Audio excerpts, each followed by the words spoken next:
todos lembram, a gente já trouxe aqui. Mas como essa é uma mensagem que vai crescendo no nosso coração, eu quero poder ampliá-la.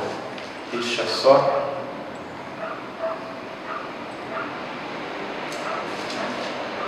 Uma boa tarde, um bom dia ainda aqui para o pessoal do Instagram. A gente está entrando ao vivo aqui. Obviamente que isso não quebre a nossa espontaneidade aqui, tá? Enquanto grupo, para a gente conversar. Inclusive como foi da nossa última vez, né? Que eu achei bem legal, embora gravando aqui, a gente conversou, trocou bastante, que seja nessa mesma espontaneidade. No mais, os que estão chegando aqui, sejam todos muito bem-vindos. Eu, dessa vez, nessa live, eu não terei ocasião para interagir com o público aqui do Instagram, mas a ideia é apenas para que seja estendido aos que não puderam estar presencialmente aqui com a gente, a condução dessa reunião aqui, uma vez que esse vídeo vai ficar gravado aqui no meu perfil no Instagram, e ainda essa semana, com a graça de Deus, ele vai para o canal da estação, do caminho aqui da Vila da Penha, e para o meu canal também, lá, o Felipe Nazarete, tá bom? Meus amigos, eu quero convidar vocês para a gente começar em 1 Coríntios, no capítulo 2. Nós estaremos falando sobre a mente de Cristo e a diferença entre o eu não posso e o não me convém. E eu gostaria muito que a gente ficasse bem atento, porque eu estou bem certo que a compreensão dessa verdade, ela fará toda a diferença na gestão dos nossos sentimentos e emoções, definindo, sem dúvidas, uma qualidade muito maior de vida e de interação espiritual com a nossa fé. 1 Coríntios, no capítulo 2, a partir do verso 6. Eu queria ler esse texto e depois nós vamos ler outros dois textos que vão lançar aqui a base, né, para o que a gente vai estar conversando. A partir do verso 6. Entretanto, expomos sabedoria entre os experimentados, não porém a sabedoria deste século, nem a dos poderosos desta época, que se reduzem a nada, mas falamos a sabedoria de Deus, em mistério outrora oculta, a qual Deus pré-ordenou desde a eternidade para a nossa glória. Sabedoria essa que nenhum dos poderosos deste século conheceu, porque se a tivessem conhecido, jamais teriam crucificado o Senhor da glória. Mas como está escrito, nem os olhos viram, nem ouvidos ouviram, nem jamais penetrou em coração humano o que Deus tem preparado para aqueles que o amam. Mas Deus nolo revelou pelo Espírito, porque o Espírito a todas as coisas perscruta, até mesmo as profundezas de Deus. Porque qual dos homens sabe as coisas do homem, senão o seu próprio Espírito que nele está? Assim também as coisas de Deus, ninguém as conhece, senão o Espírito de Deus. Ora, nós não temos recebido o Espírito do mundo, e sim o Espírito que vem de Deus, para que conheçamos o que por Deus nos foi dado gratuitamente. Disto também falamos, não em palavras ensinadas pela sabedoria humana, mas ensinadas pelo Espírito, conferindo coisas espirituais com espirituais.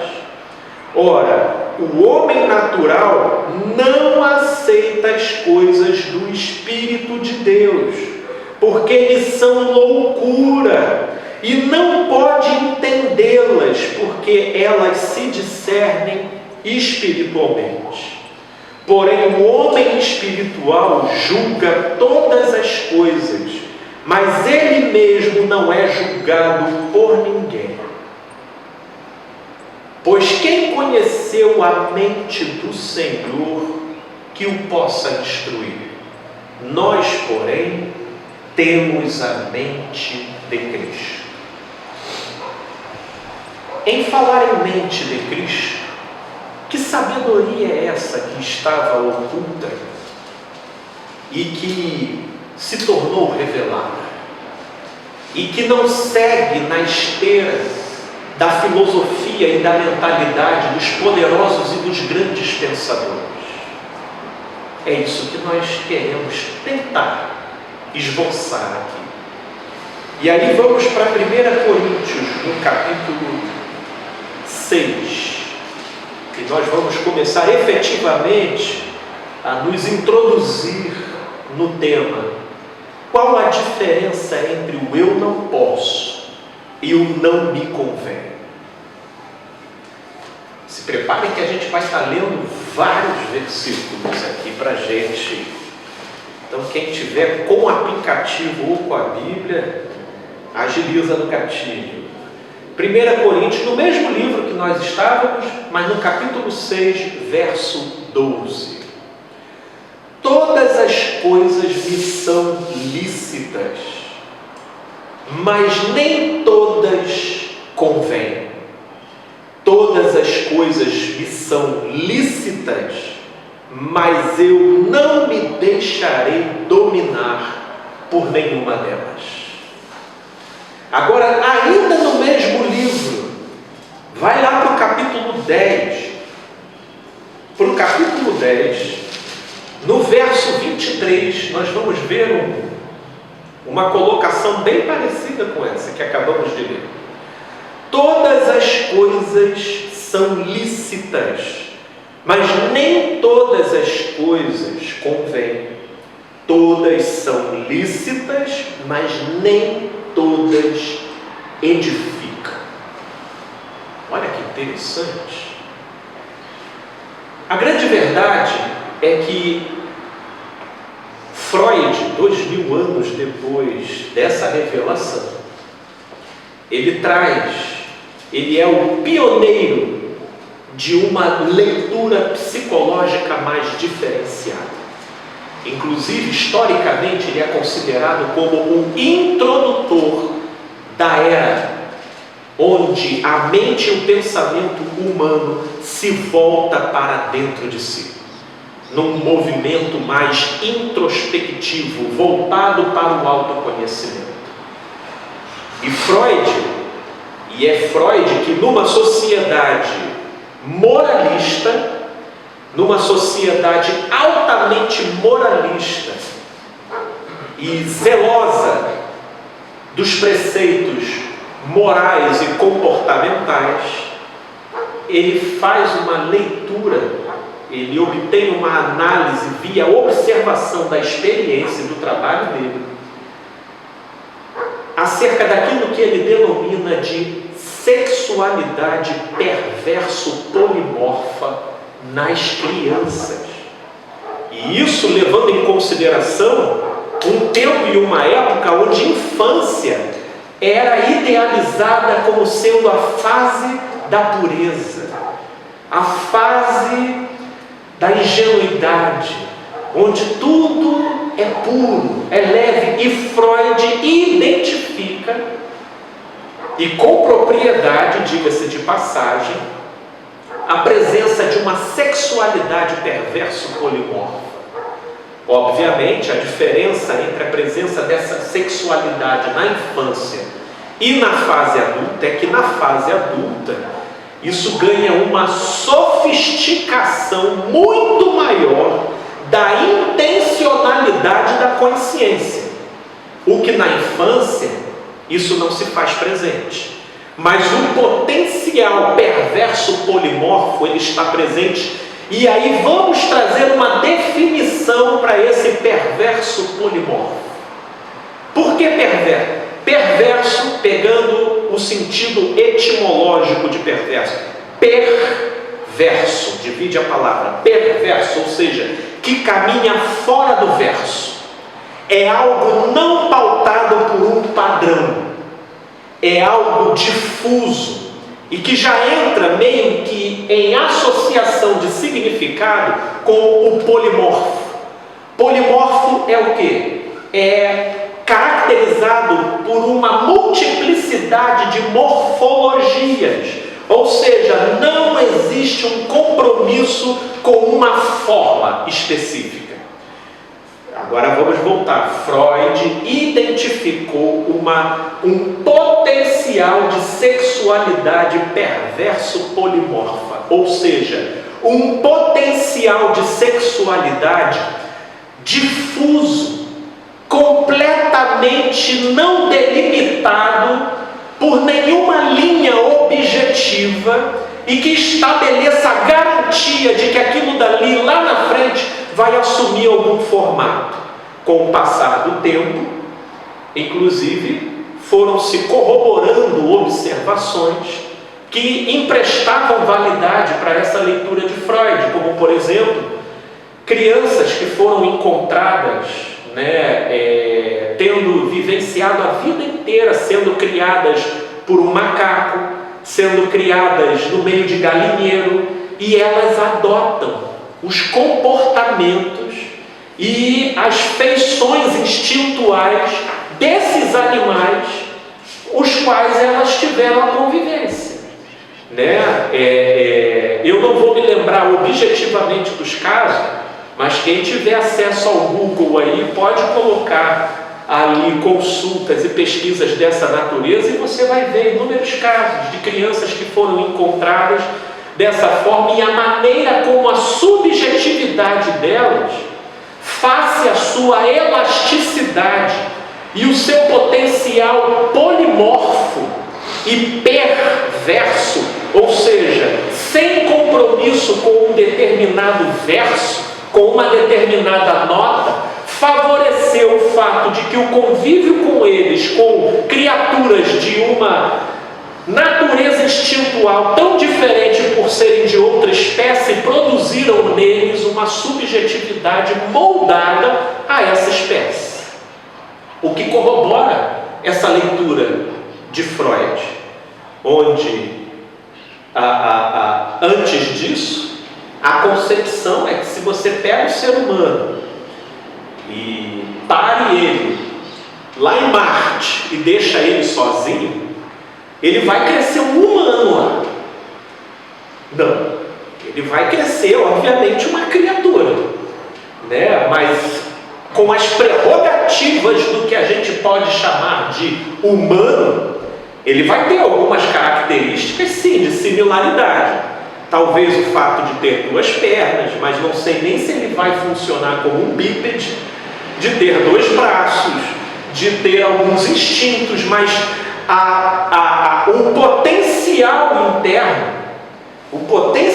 interno é interessante, né? Por isso que uma vez eu vi um sujeito dando uma palavra de camisa regata num lugar frio, cara. Aí até a minha esposa estava junto, ela falou assim: cara, não sei como é que ele aguenta. Eu falei assim: mas amor, quando a gente começa a falar, o corpo esquenta, cara. Aí estou eu aqui. Se eu fico mais um tempo com isso daqui, eu já vou começar a suar, porque a gente vai falando e o corpo esquenta que só. Então, se você planta, deixa uma criança lá em Marte, você vai ter as características da casca similar ao que seja humano, mas a subjetividade, só Deus sabe como que ela vai se estruturar. Me acompanharam até aqui? Esse é o primeiro ponto. Porque é entendendo isso que eu estou falando que a gente vai entender por que foi dada a lei. Antes do do advento do Cristo. Porque se o Cristo viesse antes que a lei cumprisse a função do João Batista existencial, de esticar, de oferecer uma estruturação de subjetividade mínima para a compreensão, eu acho que o Cristo nem seria crucificado. Ele poderia ser até ignorado, porque não haveria substrato interno de compreensão para a obra e missão de Cristo Jesus. Porque a gente olha para os patriarcas e, face à natureza perverso polimorfa da nossa formação, antes do estabelecimento da lei, você vê que a prostituição era absolutamente comum. O machismo e o patriarcalismo eram as leis vigentes do momento. Mulheres eram praticamente objetos. Filhos eram 3x4. Sacrifício de crianças era algo normal. Ou seja, havia um aculturamento de uma polimorfia muito grande, que pelo comportamento do coletivo produziam culturas altamente adoecidas, que tendiam a favorecer um pequeno grupo em detrimento da maioria. E esse movimento maligno, e tanto quanto essa elasticidade perverso polimorfa, sempre deu muita vazão para o inimigo de nossas almas promover os piores condicionamentos possíveis a partir de determinados pequenos grupos, e que se tornavam culturas e então passando a reger grandes grupos, e assim o mundo passou a jazer no maligno. Agora, foi dada a lei para que se pudesse estabelecer uma estruturação de subjetividade, para que o nosso potencial perverso polimorfo, de princípio, e a princípio não carregando intencionalidade, mas pelo simples potencial pulsando dentro da gente e levando a gente para toda sorte de direção, a lei veio estabelecer um eixo.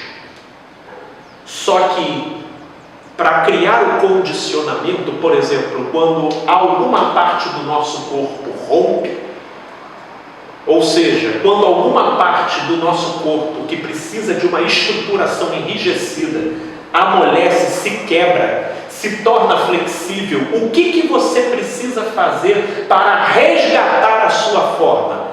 Engessar, imobilizar. Você precisa de algo que condicione para aquilo se reestruturar. E a lei veio trazer essa forma para aqueles que padeciam de uma forma, sobretudo do lado de dentro. E aí nós inauguramos e entramos na era do eu não posso. Do eu não posso. E aí agora nós vamos para Romanos capítulo 7. Em Romanos capítulo 7, Paulo ele faz essa leitura que nós estamos fazendo aqui.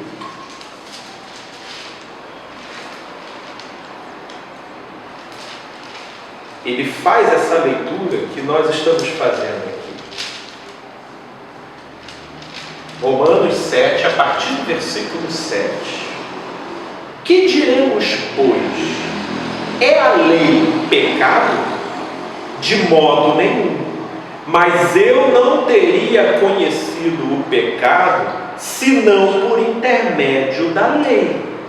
Pois não teria eu conhecido a cobiça se a lei não dissera, não cobiçarás. Consegue entender?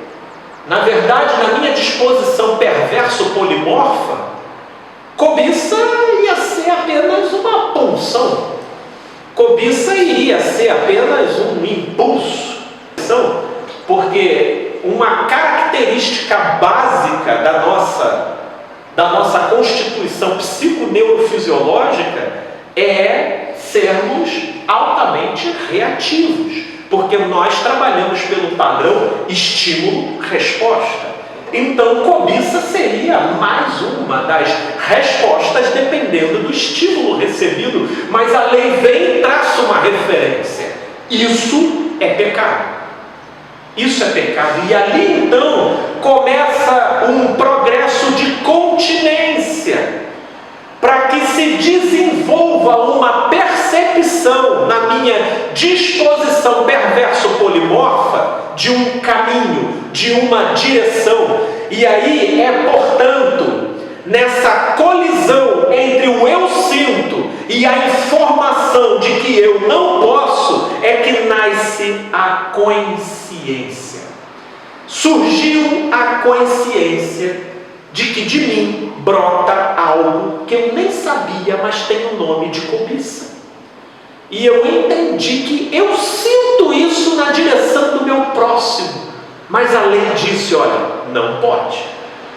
E aí Paulo continua, versículo 8. Mas o pecado, tomando ocasião pelo mandamento, despertou em mim toda sorte de concupiscência, porque sem lei está morto o pecado.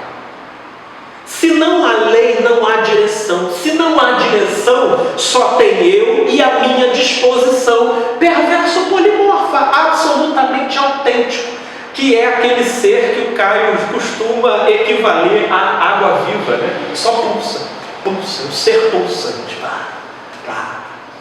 É o ser pulsante, né? Ele só pulsa, mas a lei, ele dá uma direção. Só que aqui no capítulo 7, Paulo ele já começa a introduzir a gente relativo à limitação da própria interação da lei com a nossa subjetividade.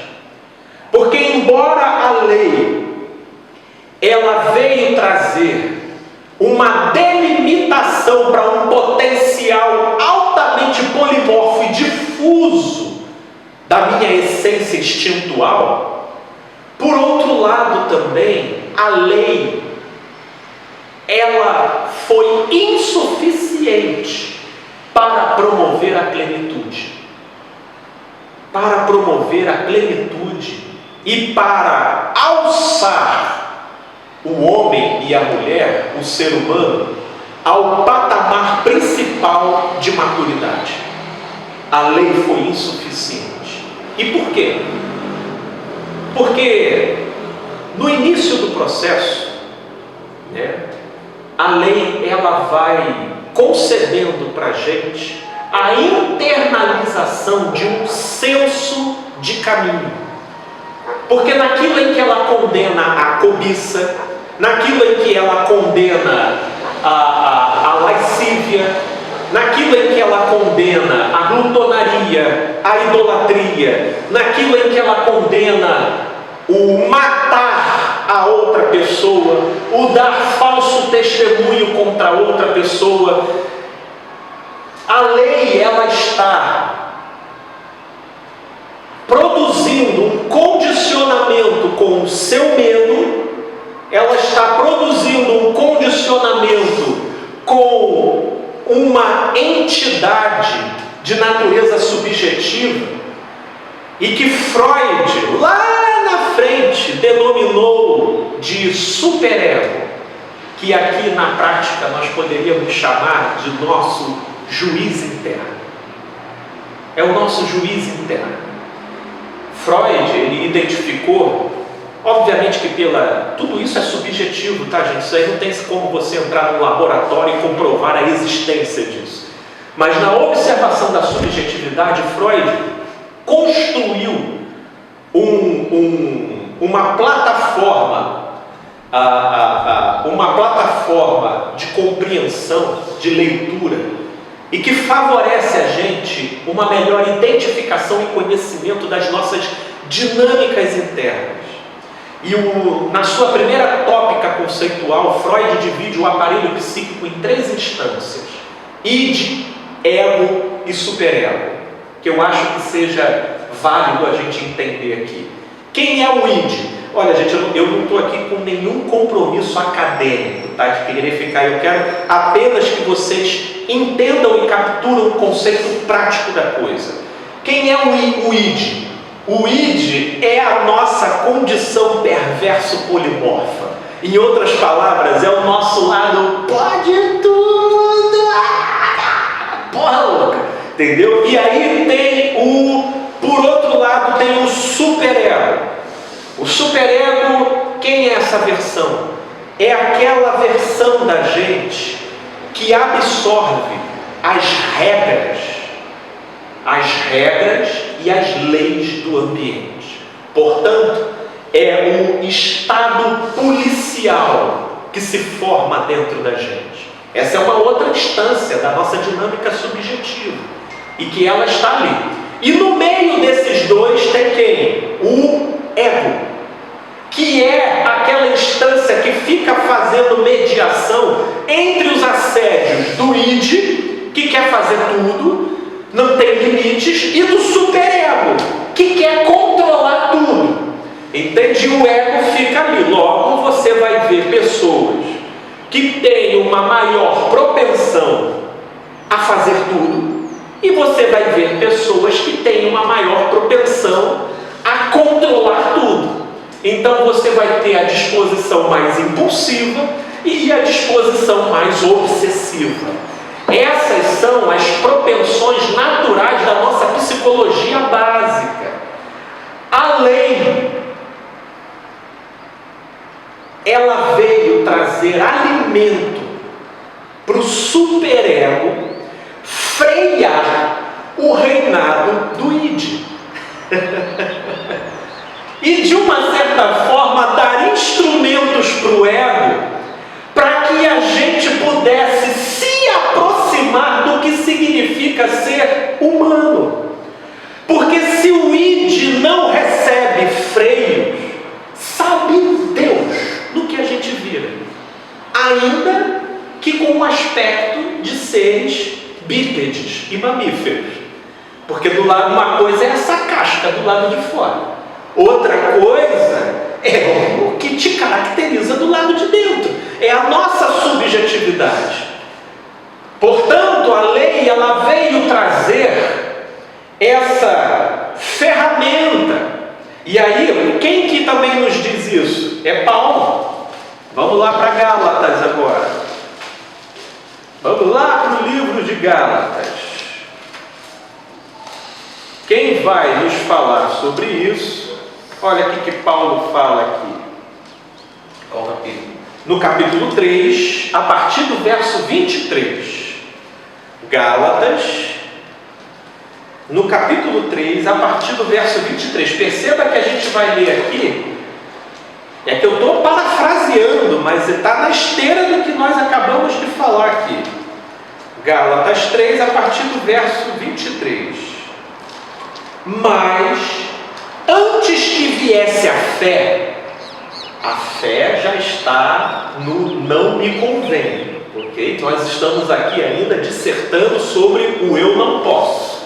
Essa primeira dimensão que caracteriza o propósito de dar uma estruturação, dar um recipiente para que o Cristo eterno pudesse ter efetividade na obra de redenção que ele veio fazer junto ao homem.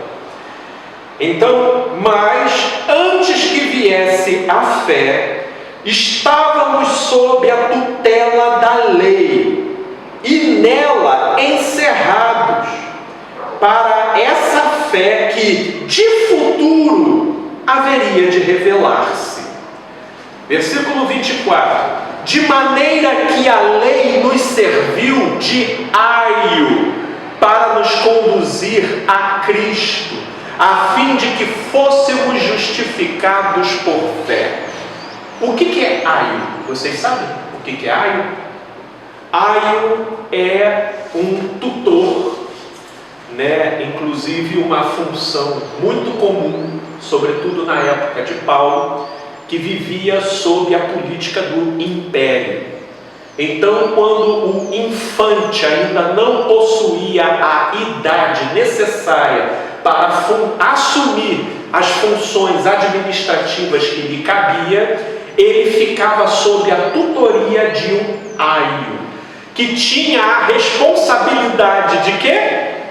De tornar o potencial perverso polimorfo na performaticidade que era exigido para o papel de imperador que ele iria cumprir futuramente. Percebe então que a analogia que Paulo faz aqui é exatamente essa que nós estamos conversando, né? Agora, versículo 25: mas tendo vindo a fé, já não permanecemos subordinados ao aio, pois todos vós sois filhos de Deus mediante a fé em Cristo Jesus. Porque todos quanto fostes batizados em Cristo, de Cristo vos revestistes. Dessarte não pode haver judeu, nem grego, nem escravo, nem liberto, nem homem, nem mulher, porque todos vós sois um em Cristo Jesus. E aqui então nós temos a nossa introdução para entrarmos no não me convém. Por isso é que a lei e o seu modelo operacional, a lei ela não racionaliza a questão. A lei ela impõe. Ela impõe. E eu quero falar isso, sobretudo porque se tem uma coisa que a gente precisa sair dessa mensagem entendendo, é o espírito da lei. Porque isso, inclusive, vigora de forma abundante dentro das igrejas até hoje. Embora elas se digam cristãs. Embora elas se digam do Evangelho. Portanto, a lei, ela impõe. Se estabelece não cobiçarás, a lei ela não abre e nem faculta a pergunta: não, mas e nessa situação aqui, lei? Não cobiçarás e ponto. É impositivo. Não cabe argumento. Não matarás e ponto. Não adulterarás e ponto. Inclusive, por uma questão de sobrevivência, os intérpretes da lei foram criando uma série de contornos para conseguirem criar exceções para fugir do rigor da lei. E era essa hipocrisia que Jesus denunciava o tempo todo, principalmente lá em Marcos, no capítulo 7. Esses vocês nem precisam acompanhar, porque esse daqui é periférico em relação ao nosso tema central. Em Marcos, no capítulo 7, que ele diz: jeitosamente rejeitais o preceito de Deus para guardardes a vossa própria tradição. Porque a verdade é que a coisa era tão pesada que eles iam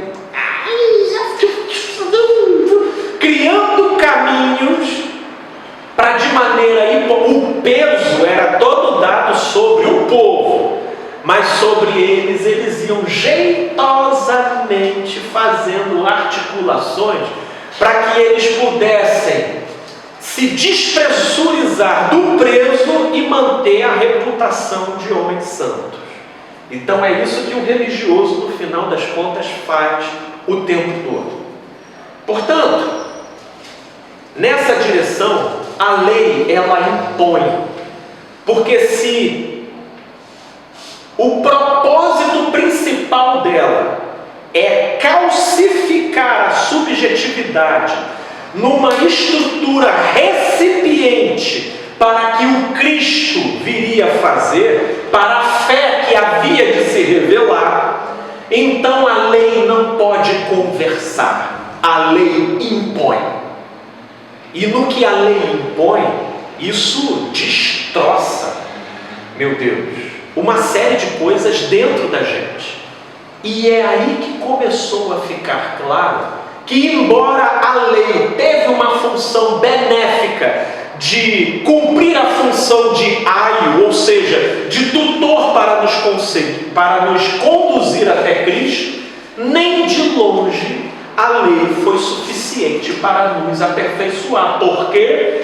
Porque Freud foi lá na frente e ele foi entender que excesso de superego não produz uma vida correta, produz uma vida neurótica. E aí é que pela lei a gente começou a provar e conhecer na gente a operação de uma outra lei, que Paulo percebeu ser a lei do pecado. Porque quanto mais ele tentava se adequar à lei, mais o tiro saía pela culatra. E aí a lei nos neurotizou, porque quando a gente teve a ciência de que fazer uma determinada coisa era errada, é aí que essa coisa passou a assumir um tesão altamente diferenciado dentro da gente. E isso eu estou falando para quem se permite ser honesto consigo mesmo, olhar para dentro e constatar isso como verdade.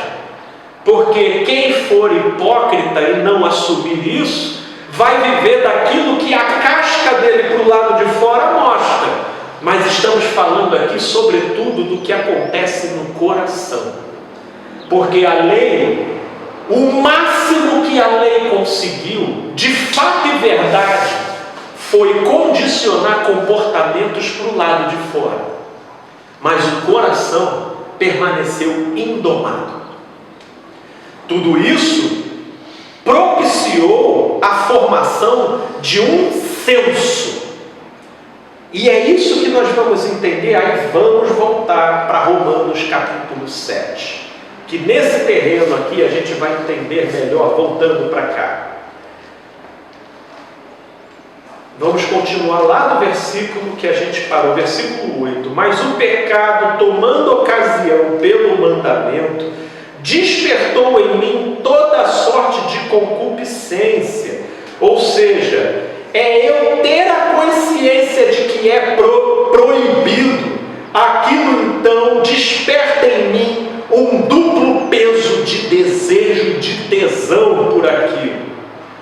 Versículo 9. Outrora, sem lei eu vivia, mas sobrevindo o preceito, reviveu o pecado e eu morri. E o mandamento que me fora para a vida, verifiquei que este mesmo se me tornou para a morte. Porque naquilo em que eu tentei praticar, eu não conseguia. E isso só sincero vai concordar com Paulo. Porque o pecado, prevalecendo-se do mandamento, pelo mesmo mandamento me enganou e me matou. Por conseguinte, a lei é santa, e o mandamento santo e justo e bom. Acaso o bom se me tornou em morte? De modo nenhum. Pelo contrário, o pecado, para revelar-se como pecado, por meio de uma coisa boa, causou-me a morte, a fim de que, pelo mandamento, se mostrasse sobremaneira maligno. Perceba um propósito aqui também. Foi pela via da lei que me foi dada a oportunidade de que eu, por mim mesmo, eu não consigo me condicionar ao ideal. A lei também propiciou um ideal de eu. Olha, o ideal é ser assim. Mas toda vez que eu tento conformar o meu eu real com o eu idealizado proposto pela lei, é que eu vejo que o tiro sai pela culatra. Porque algo em mim engasga, algo em mim destoa, algo em mim sai, pelo modo como a lei se relaciona com a minha alma, que é pela via da imposição, da arbitrariedade.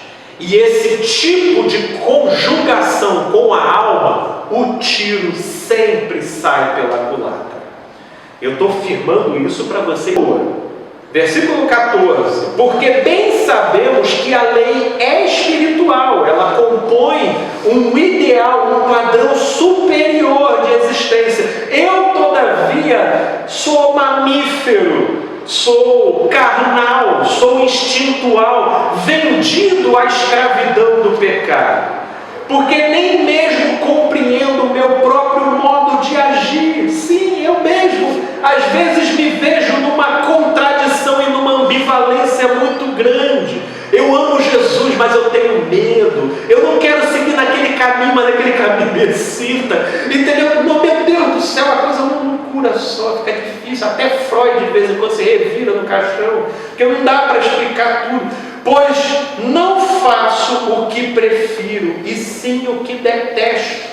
Ora, se faço o que não quero, consinto com a lei. Então há algo em mim que bate o olho na lei e diz: cara, essa proposta aí é até boa. Você sabe? Putz, leva a coisa para um outro patamar na cadeia que eu consigo. Aí são outros 500. Porque eu sei que em mim, isto é, na minha carne, não habita bem nenhum, pois o querer o bem está em mim, não porém o efetuá-lo. Porque não faço o bem que prefiro, mas o mal que não quero, esse faço. Mas se eu faço o que não quero, já não sou eu quem o faz, e sim o pecado que habita em mim.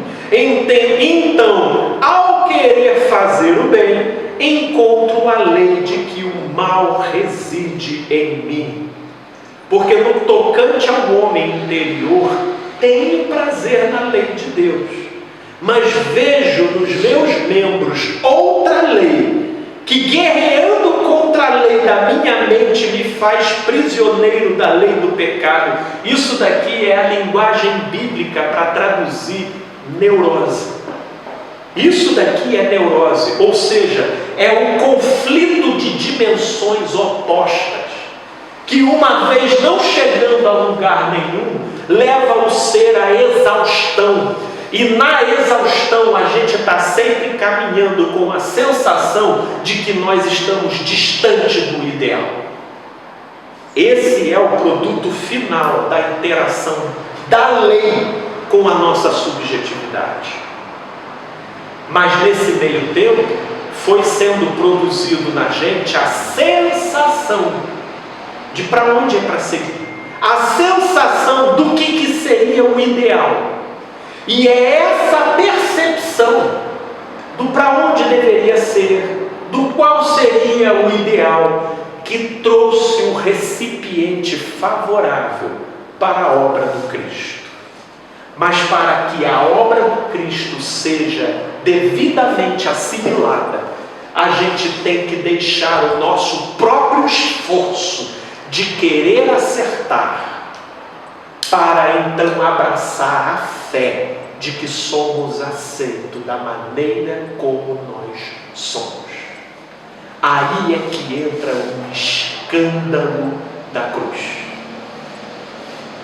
Porque uma das coisas que a lei fez como efeito colateral na conjugação com a nossa subjetividade foi produzir na gente a ideia cínica de que a nossa salvação diz respeito ao nosso sacrifício, à nossa autoanulação, diz respeito ao nosso próprio esforço, e de que sem isso Deus não aceita. Por isso, quanto mais a gente se entregar a uma vida ascética, de negação ao belo, de negação ao que seja bom, de negação ao prazer, nós estaremos mais próximos de Deus. Mas isso não é outra coisa senão uma conjugação do gnosticismo pagão com a lei de Deus. E isso, no final das contas, não produziu no curso da história outra coisa senão sepulcros caiados. É uma interpretação daquele texto, né, que acho que é o Tiago que fala que a fé sem obras ela é morta em si. Mas isso, Tiago, ele ainda diz, voltado para determinados exageros que produziram em torno da fé.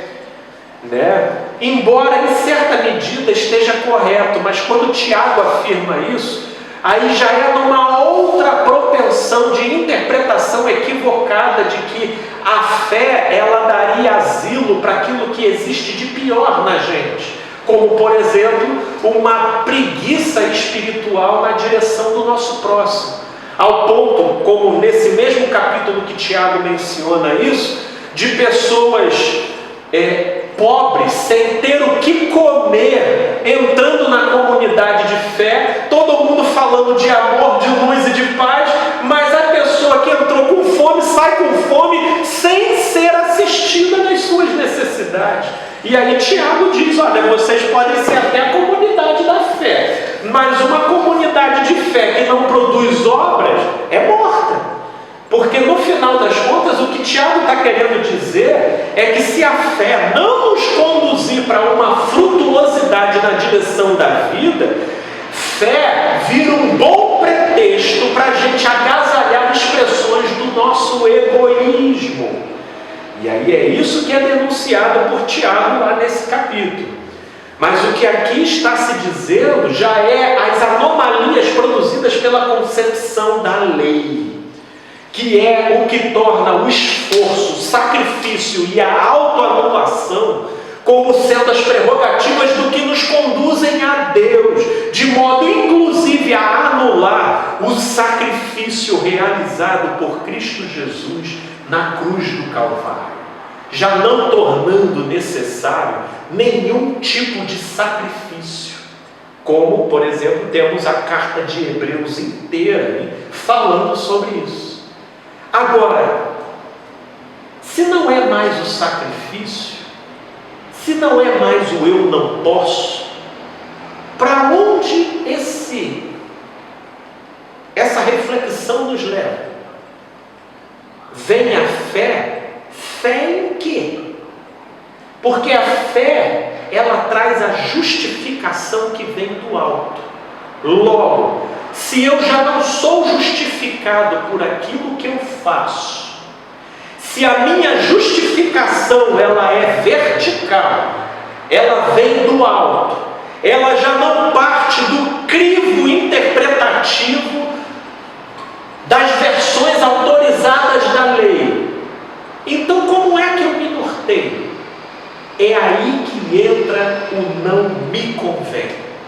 E esse é o movimento que pouquíssimos fizeram dentro da vivência no cristianismo. Porque é aí que nós lemos o texto lá de 1 Coríntios, primeiro no capítulo 6, no verso 12, todas as coisas me são lícitas. Aí agora nós já estamos no não me convém. Perceba que essa afirmação que Paulo faz aqui, ela é forte. Em termos de lícito, é um termo forense, judicial. Todas as coisas me são lícitas. Olha o que Paulo está dizendo aqui.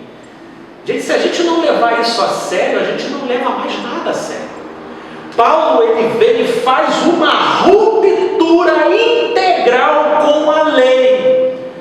A lei que consistia em regras, imposições e mandamentos, Paulo vira e diz, todas as coisas me são lícitas. Mas aí ele diz, mas nem todas me convêm. Todas as coisas me são lícitas, mas eu não me deixarei dominar por nenhuma delas. E aí lá no capítulo 10, no verso 23, ele diz um outro aspecto. Todas as coisas me são lícitas, mas nem todas me convêm. Todas as coisas me são lícitas, mas nem todas edificam.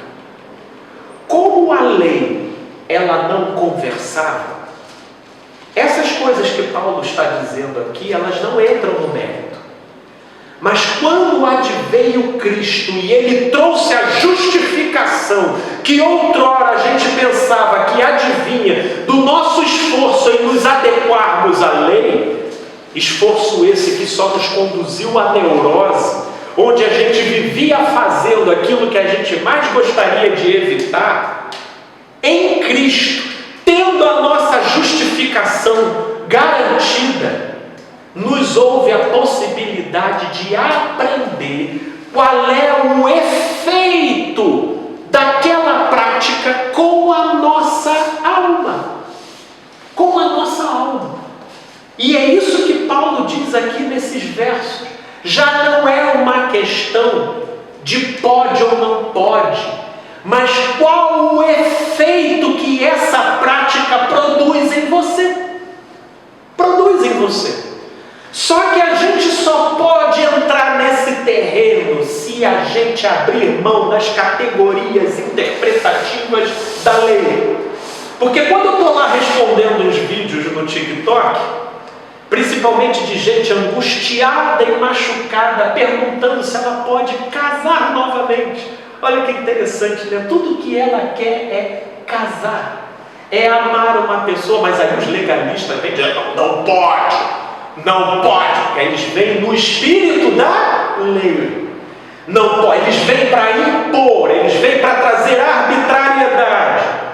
E eles vão dizer que não pode. E aí eu vou mostrando lá alguns versículos, e aí a fala de alguns deles é assim: então pode tudo, então eu vou casar torto e direito. Eu falei, filho, faz isso para você ver. O que sobra de alma aí? Um sujeito só faz uma afirmação dessa, então eu vou largar torto e direito, porque ele não tem a menor noção do efeito que isso produz para ele. Não tem a menor noção. Porque a lei, como estabelece categorias imperativas e arbitrárias, a lei não conversa. Então fica no desejo do sujeito uma vontade de prevaricar em tudo quanto é direção, mas ele só está encolerado pela lei. Porque no legalismo, minha gente, se aparecer um anjo lá no meio deles e disser: meu povo, a partir de hoje pode tudo, acabou, meu irmão. Vocês vão ver as piores surubas que se podem imaginar, porque eles só não fazem, não porque não convém, eles não fazem porque não pode. Porque não pode. Agora, discernir que não convém, você precisa provar a angústia, você precisa provar a dor, você precisa provar o sabor, a textura, o sabor, o peso do que é ruim. E é quando a gente prova que a gente diz: cara, esse caminho não é para mim. Não é para mim. Olha, eu poderia até transar com 20 mulheres, mas cara, o benefício que isso iria me trazer não se compara com a liquefação do que eu construí como firmeza, como pacificação, como harmonia interna dentro de mim. E isso que surgiu dentro de mim não foi macumba, não foi mágica. Foi a conformação da minha subjetividade a um entendimento. E aqui é que eu quero que vocês compreendam. Existe uma diferença entre repressão, que é o que a lei faz com a alma, e supressão, que é o que a fé faz com a alma.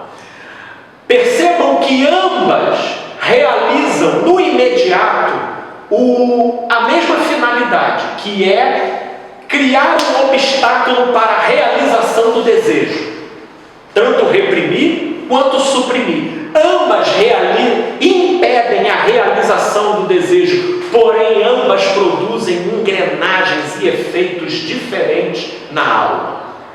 A repressão, como o próprio nome sugere, reprime, cria uma barreira, e o material do desejo da alma vai se avolumando, se avolumando, se avolumando, e assim acontece com a interação da lei com a alma, porque a lei é arbitrária, ela não conversa, ela não dá espaço para reflexão.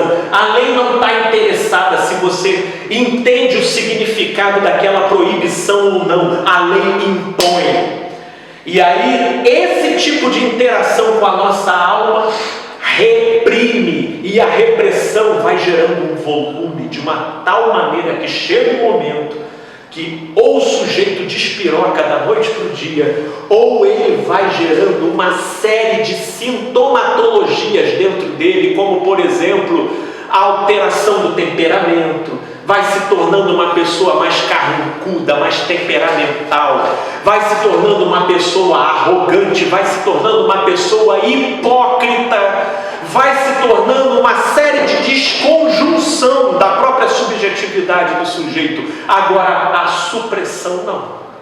A supressão, de uma certa forma, provoca o mesmo desconforto da repressão naquilo em que ela impede a realização do desejo, mas a supressão, ela faz por um entendimento. O sujeito chega lá numa mesa cheio de guloseimas, só que ele entende, cara, se eu comer esse doce, isso vai me fazer me sentir mal.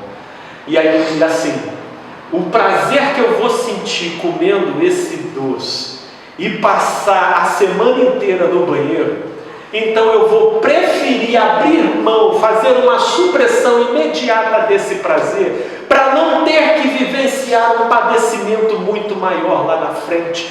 Esse tipo de movimento que eu estou dizendo aqui, Freud chamava de princípio de realidade, que era aquilo que Freud associava à psicologia adulta, que é quando o sujeito consegue abdicar de um prazer imediato e momentâneo, visando uma finalidade superior lá na frente. Conseguem visualizar?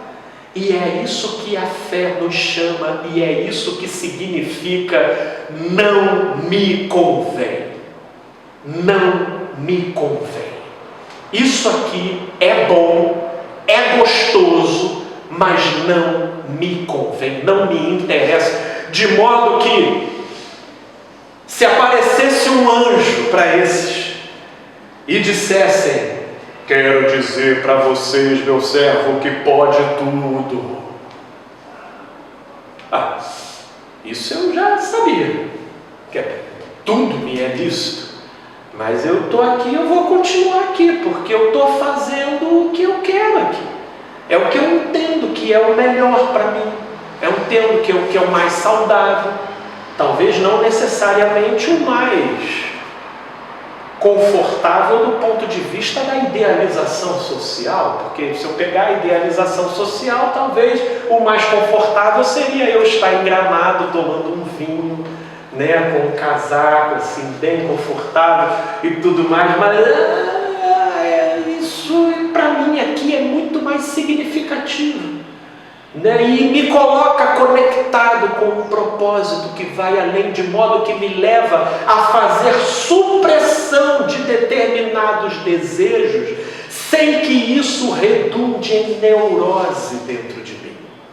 Porque quando eu entendo o benefício de dizer não a um determinado prazer, por mais que isso seja momentaneamente desconfortável, isso não me neurotiza, porque é uma coisa que não me interessa. Logo, eu não estou fazendo porque Deus vai ficar triste se eu fizer. Eu não estou fazendo porque eu entendi que aquilo não me faz bem.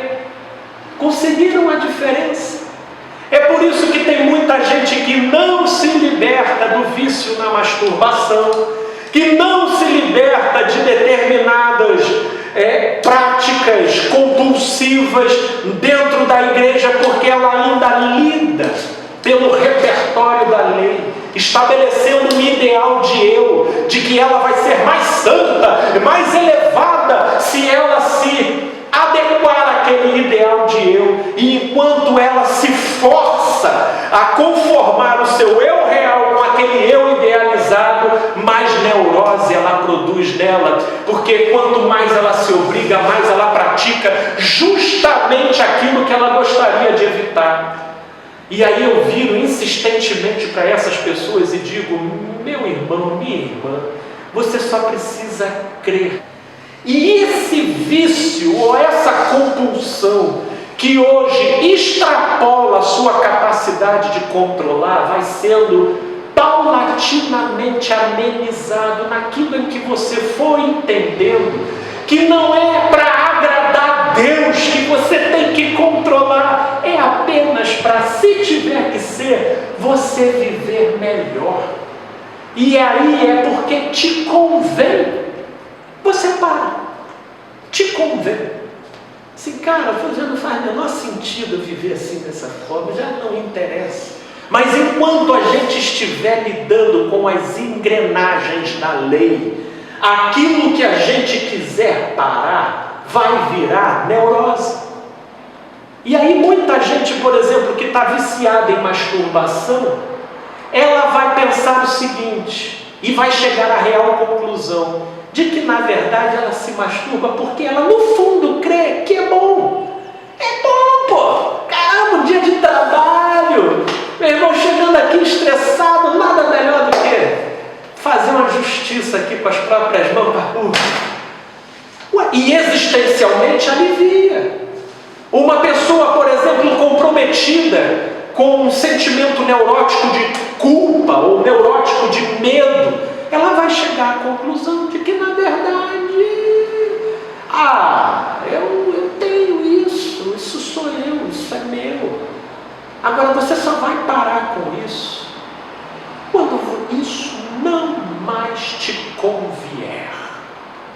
E por alguma razão você entender, cara, isso não me acrescenta mais. Está chato. Isso já não me diz mais respeito. Deus vai me aceitar se eu me entregar para isso. Deus vai me aceitar se eu não me entregar para isso. Então a minha justificação, que já não é pelas obras e decorre de fé, então esse já não é o problema. Então o problema vai ser eu entender o que eu quero e o que eu não quero. E eu vou ter que ser honesto ao ponto de reconhecer e concluir de que isso daqui eu quero. Então eu vou continuar fazendo até a hora que não me der mais na telha. Isso para religioso é uma concepção louca. Mas nós estamos na loucura da cruz. E voltamos lá para o início do texto que nós demos abertura para essa nossa mensagem. Essa era a sabedoria oculta e que nos foi revelada em Cristo. Mas que antes disso a gente precisou primeiro passar pela tutela da lei, para ela formar na gente o recipiente subjetivo adequado para que essa obra da cruz fizesse sentido.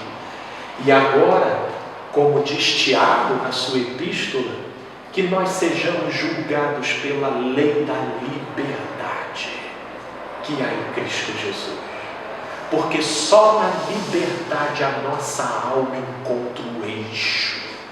E foi essa liberdade que foi pago com preço de sangue na cruz do Calvário, para que nós pudéssemos ter.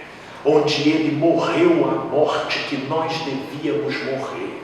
Ele se fez maldição para que nós pudéssemos encontrar essa ambiência de termos a leveza necessária para crescermos sem neurose na direção dele. Meus amigos, eu teria mais a falar, mas o tempo não nos vai permitir. Mas eu fico aqui a desejar que o que aqui foi falado possa servir de luz, de caminho, para que possa ser ajeitado muita coisa que foi pervertida por uma ênfase, por um condicionamento e por um vício na modalidade legalista de ler e interpretar a vida. E que essa mensagem nos conduza para a mente de Cristo, que sendo por Deus justificados, não pelas obras da lei, mas pela fé, que obtenhamos a ambiência interna favorável para nos desligarmos de tudo aquilo que não é bom, não porque Deus fica triste, mas porque nós temos a possibilidade de desenvolver o saudável entendimento de que aquilo não nos faz bem, ou de que aquilo não nos cabe, ou de que aquilo não é para nós, porque é Deus quem nos justifica. Tomemos, pois, então, posse dessa verdade e vivamos à altura dessa liberdade conquistada com preço de sangue, para que possamos frutificar na direção da vida, nos tornando aquilo que seja a nossa melhor versão nele, porque Ele nos amou estando nós mortos em nossos delitos e pecados. Portanto, não é o nosso bom comportamento que fará Ele nos amar mais, porque esse amor é inexplicável. Eu só vou seguir na direção do que seja bom, porque eu entendi que é o que me convém. Que o Espírito aprofunde e expanda essa mensagem, fazendo os devidos aplicativos dentro de cada um de nós, com a graça de Deus, em Cristo Jesus. Amém. E amém.